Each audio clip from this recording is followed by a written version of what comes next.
Good morning, my dear one. I'm here with you in that tender space before the day starts asking things of you, before you've had to prove anything, before you've had to become ready for anyone else. Let this moment belong to you. Let it be small and true. Let it be simple enough that your body believes it. There is a kind of light that only exists in the first part of morning. It doesn't demand attention. It doesn't argue with the darkness. It just arrives quietly until you realize the room has changed and you have changed with it. And maybe you didn't sleep well. Maybe your mind is already trying to sprint ahead. Maybe you woke up with a heaviness that has no name. That's all right. You don't have to force yourself into a perfect mood to begin. You only have to arrive. Right here, right now, is the place where you can choose your tone. Not your entire future, not the whole day, just the tone. Because the day is like a long hallway, and the first step matters, not because it makes everything easy, but because it reminds you that you can step with care instead of being pushed. If you notice your breath, don't change it like it's a task, just notice that it returns. It returns even when you're tired. It returns even when you've worried yourself into knots. It returns because something in you is still committed to you. Let that be the first kindness you receive today, the quiet loyalty of your own life. And now, my love, I want to offer you 9 simple sentences, 9 bright matches you can carry in your pocket. You don't have to light all of them at once. You don't have to make them dramatic. You simply let them exist inside you, and when you need them, you touch them to the dark places and let them glow. The first one is this: I am on my own side. Say it softly inside, like you're saying it to a part of you that's been waiting a long time to hear it. Not because you've always been gentle with yourself, not because you've always gotten it right, but because you are tired of living as your own critic, tired of being chased by a voice that never rests. Being on your own side doesn't mean you excuse what needs to change. It means you stop punishing yourself as a method of growth. It means you choose to learn with warmth instead of shame. Notice what happens in your chest when you let that sentence sit there. If nothing happens, that's okay too. Some parts of us have been guarded for so long, they don't open on command. They open when they feel safe. And safety is not something you demand from the nervous system. Safety is something you offer. The second sentence: I am allowed to take up space. There are so many ways we make ourselves smaller without realizing. We soften our opinions until they disappear. We apologize for needing rest. We shrink our wants into something we think will be easier for others to tolerate. But you were not brought into this world to be a shadow of yourself. You were made to be here, fully here, without bargaining for permission. Let this sentence be a gentle widening, like a curtain pulled back a little so the morning can come in. You don't have to be loud to take up space. You don't have to fight. You simply stop folding yourself into a shape that hurts. The third sentence: I release yesterday and I begin again. You don't have to carry every old scene into a new morning. You don't have to replay the same disappointment as if repeating it will finally turn it into wisdom. Some lessons are already learned. Some pain has already said what it needed to say, and now you deserve a fresh page that isn't stained by last night's thoughts. Releasing yesterday doesn't mean you deny what happened. It means you refuse to let it sit in the driver's seat today. It means you let it move behind you where it belongs, like a street you've already walked down, a street that can exist without pulling you back. And if what you need to release is not another person, but yourself, something you said, something you didn't do, something you wish you could undo, then let this sentence be your permission to unclench. You can be accountable without being cruel. You can be honest without being harsh.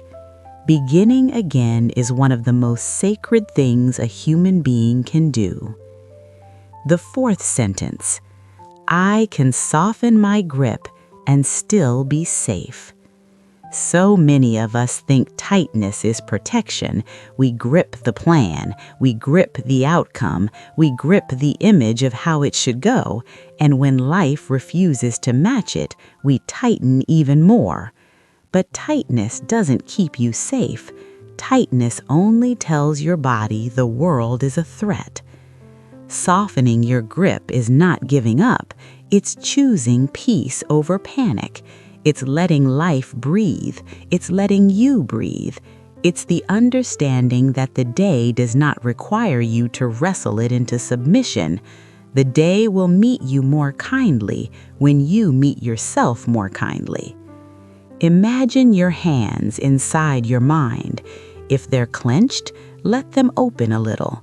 If they want to stay clenched, don't fight them. Just allow the possibility that opening is an option. Safety can be an inner posture. Safety can be a gentler way of being. The fifth sentence, in this moment, I am okay. This is not a grand statement about your whole life. It's not pretending nothing hurts. It's not a denial of the bills, the responsibilities, the questions that don't have answers yet. It's simply the truth that right now, in this slice of time, you are here. And being here is not failure. Being here is not behind. Being here is living. There is a quiet power in naming okayness because the mind loves extremes. The mind loves to declare, everything is ruined, everything is impossible, everything is too late. But you are allowed to come back to what is true and manageable. You are allowed to stand in the middle, where breath returns, where your body is supported by whatever you're sitting or lying on, where the morning does not demand a performance. In this moment, I am okay. Let it be enough for now. The sixth sentence, good can find me in ordinary ways. Some people think blessings only arrive with fireworks. They think change has to be dramatic to be real. But so much of what saves us arrives quietly, like a message at the right time, like a door that opens because you finally knocked, like a small idea that turns into the first step. Good can find me in ordinary ways, and when it does, I will let it in. I choose thoughts that treat me with care. You have lived with your mind for a long time. You know which thoughts lift you and which thoughts bruise you. Some thoughts arrive like old alarms, ringing because they've rung for years, but you are not required to obey every alarm. You are allowed to decide what kind of inner environment you live in. Treating yourself with care doesn't mean you never challenge yourself. It means you stop calling cruelty motivation. It means you become the kind of companion you would trust if you were afraid. It means your inner voice becomes a lantern instead of a whip. And if you notice a harsh thought right now, you don't have to wrestle it to the ground. You can simply answer it with a quieter truth. Not a perfect truth, just a kinder one. I'm learning. I'm still here. I'm doing what I can. Care is not weakness. Care is what makes you sustainable. The 8th sentence. Support moves through my life, and I am willing to receive it. There's a part of you that knows how to give. You've practiced that. You've shown up. You've carried things. You've been strong in ways people may never fully understand. But receiving is also a strength. Receiving requires trust. Receiving requires you to believe that you don't have to earn every drop of ease with exhaustion. Support can look like help from a person. It can look like a clearer idea. It can look like the right timing. It can look like you finally allowing yourself to rest so your mind can see what it couldn't see while racing. Willingness is enough. You don't have to force belief. You simply open a small window in the mind and let light enter. Support moves through my life, and I am willing to receive it. The 9th sentence. Today, I let joy be simple. Joy doesn't have to shout. It doesn't have to justify itself. It can be a soft smile that comes without reason. It can be the relief of not fighting yourself for one full minute. It can be the moment you realize the day has not swallowed you yet. It can be the decision to notice what is tender and alive. Let joy be simple. Let it be unperformed. Let it be yours. Because joy is not something you postpone until you've completed your worthiness checklist. Joy is a living light, and even a small light changes the whole room. Now, my dear one, I want you to imagine these 9 sentences as small lanterns arranged along the path of your morning. You don't need to carry them like rules, you carry them like comforts. You return to them naturally while washing your face, while standing near a window, while reaching for your phone and choosing, just once, not to be pulled into urgency. And if you forget them by noon, you have not failed. You can begin again at any time. If you remember just one line, that is enough. If you remember one feeling, a little more space in the chest, a little less tightness in the jaw, that is enough. Because what we are doing here is not building perfection. We are building a relationship with yourself that you can live in. I want to leave you for now with this image, a dawn that does not hurry, a soft light that keeps coming even if clouds pass in front of it, a steady brightness that doesn't need applause to be real. That is the kind of self-love we are choosing, not dramatic, not fragile, not dependent on circumstances, steady, warm, present. And as you step into your day, keep one hand on your own side, whether you literally touch your heart or simply remember the feeling of being with yourself instead of against yourself. The day will bring what it brings, but you will meet it differently when you meet yourself differently. As the morning continues to unfold, I want you to remember that nothing here is meant to rush you. There is no finish line you're trying to cross with these words. This is not a test of consistency or strength. It's a practice of return. Again and again, you come back to yourself, not as a project to fix, but as a presence to live with. You may notice that after sitting with those 9 sentences, something subtle begins to shift. Not fireworks, not a dramatic surge of confidence, but a gentler thing, a steadier thing. The feeling that you are slightly more inside your own life than you were before. That is not small, that is the work. There is a habit many of us carry into the morning without realizing it. We wake up already late emotionally, late mentally, as if the day has already started without us and we are scrambling to catch up. But this moment, right here, is proof that you can arrive before the noise does. You can arrive before the comparisons do. You can arrive before the inner commentary starts assigning value to how productive you might be. When you let yourself begin this way, you're not escaping responsibility. You're grounding yourself so responsibility doesn't flatten you. You're choosing steadiness over strain, and steadiness, my love, is what actually carries you through a day. If your body feels tight anywhere, maybe in the shoulders, the jaw, the stomach, see if you can let that area be noticed without trying to change it. Attention itself is soothing. You don't have to command the body to relax, you just let it know you're listening. Often that is enough. And now let's gently return to the spirit behind the words you've been holding. Because the power of these sentences is not in memorizing them, it's in how they quietly reorient you. When you say you are on your own side, you stop leaking energy into self-conflict. When you allow yourself to take up space, you stop negotiating your existence. When you release yesterday, you stop dragging old weight across new ground. These are not abstract ideas. They show up in how you breathe, how you speak, how you respond instead of react. You may begin to notice that your inner voice changes tone, not all at once, but in moments. The pause before a harsh judgment, the softer choice of words, the willingness to try again without shaming yourself for needing to.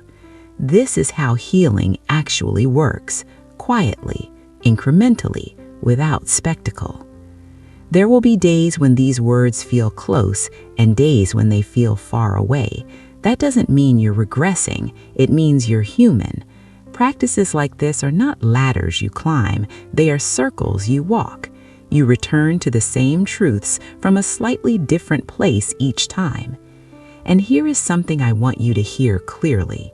You do not lose progress because you struggle, you deepen it. Struggle is not evidence that the practice failed. Struggle is often the sign that something old is loosening its grip.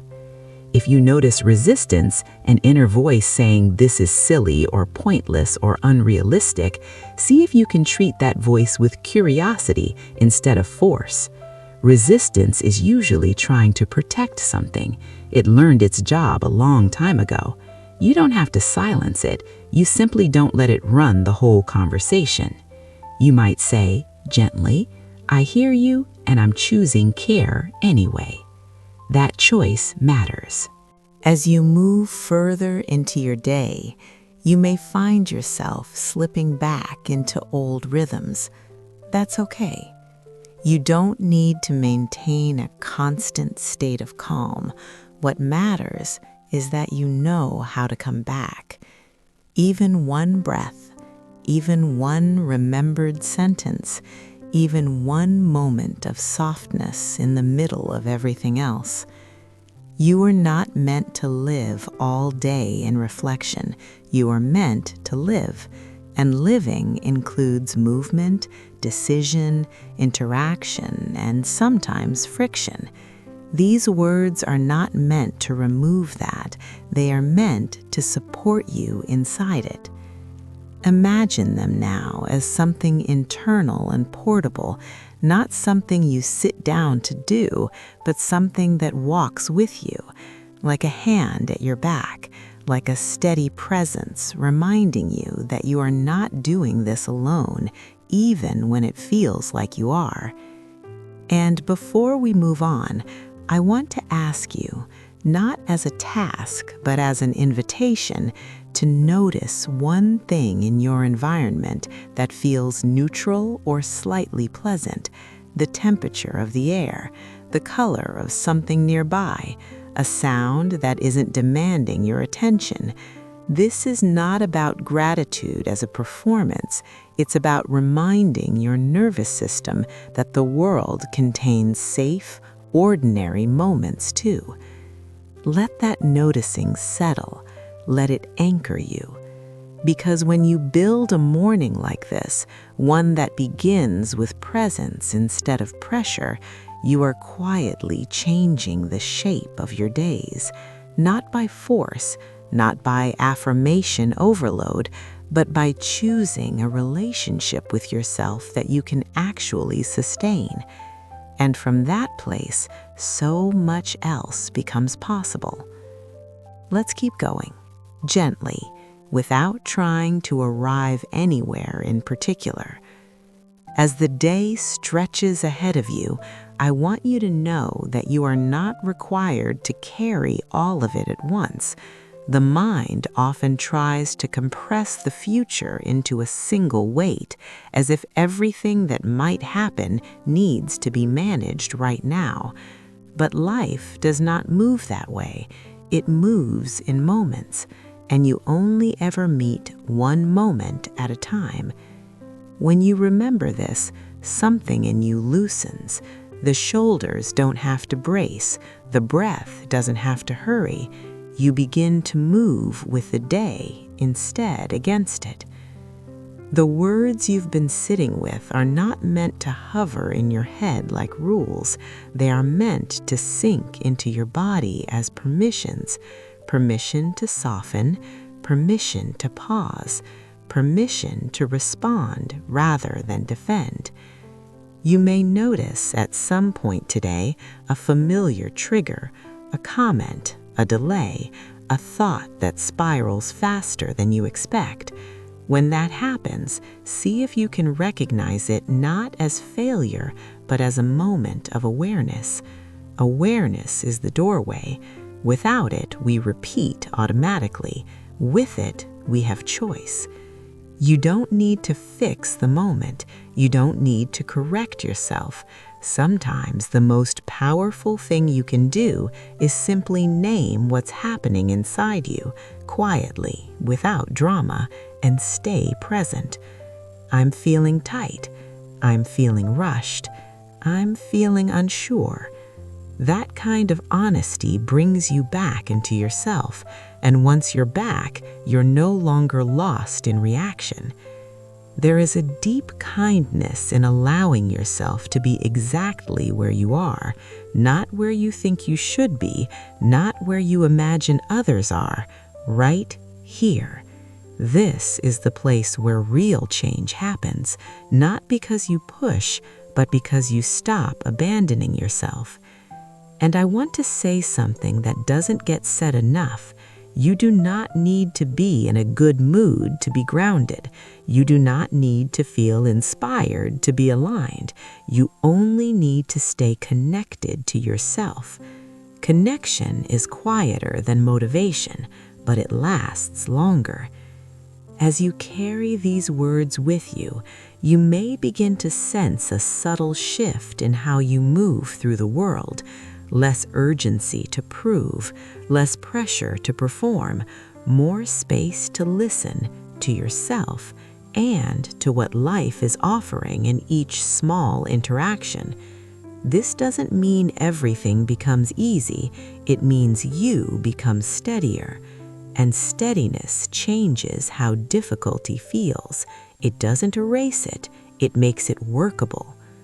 You might find that you're more patient with pauses, that you don't rush to fill silence, that you let conversations breathe instead of steering them. These are signs that something deeper is settling inside you.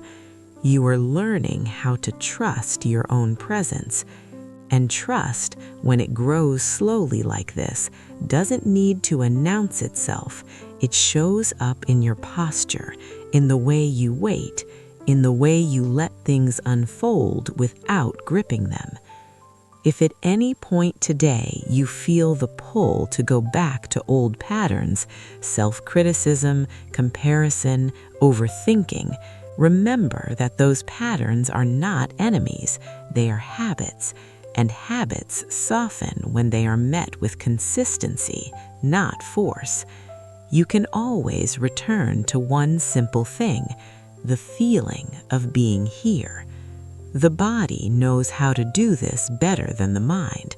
A single breath noticed, a step felt, a hand resting somewhere familiar. These are not techniques, they are reminders.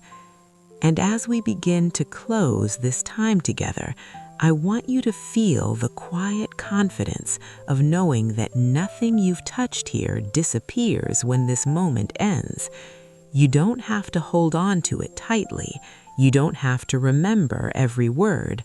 What matters is the tone you're leaving with. A tone of gentleness, a tone of permission, a tone of being on your own side. Let that tone carry you, not as something you maintain, but as something you return to whenever you notice you've drifted. And now, without needing to do anything else, allow yourself to rest in the simple fact that you showed up for yourself this morning. That alone is meaningful. There is nowhere else you need to be right now, nothing else you need to become, no part of you that needs fixing in this moment. You are already allowed to be here.